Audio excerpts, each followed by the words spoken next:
Amartya Sen adalah seorang ekonom dan filsuf India yang dikenal karena pemikirannya tentang keadilan sosial dan pembangunan manusia.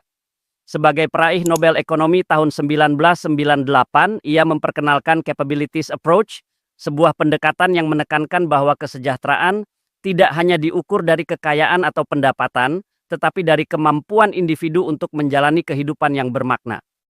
Gagasan ini memberikan perspektif baru dalam hukum, terutama dalam memastikan bahwa peraturan dan kebijakan tidak hanya sah secara prosedural, tetapi juga benar-benar memberikan manfaat bagi masyarakat.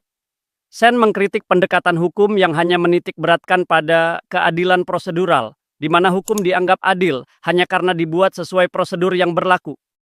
Menurutnya, keadilan sejati harus dilihat dari hasil akhirnya. Apakah hukum itu benar-benar memperbaiki kehidupan masyarakat?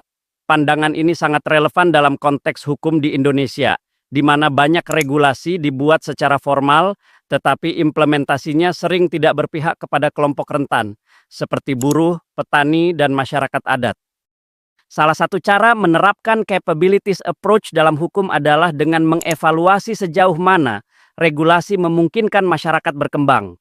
Misalnya, dalam hukum ketenagakerjaan, apakah aturan yang ada benar-benar melindungi pekerja dari eksploitasi? Apakah mereka mendapatkan akses ke pendidikan dan layanan kesehatan yang layak?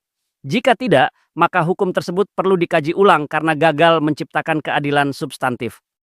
Selain itu, pemikiran Sen tentang keadilan global juga bisa menjadi refleksi bagi hukum perdagangan dan investasi di Indonesia. Dalam banyak kasus, perjanjian internasional lebih menguntungkan investor asing dibandingkan masyarakat lokal.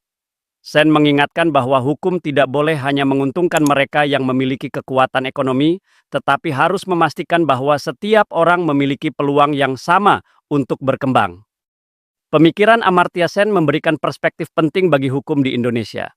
Ia mengajak kita untuk tidak hanya melihat hukum sebagai seperangkat aturan yang kaku, tetapi sebagai alat untuk meningkatkan kualitas hidup dan memberikan keadilan yang nyata bagi semua.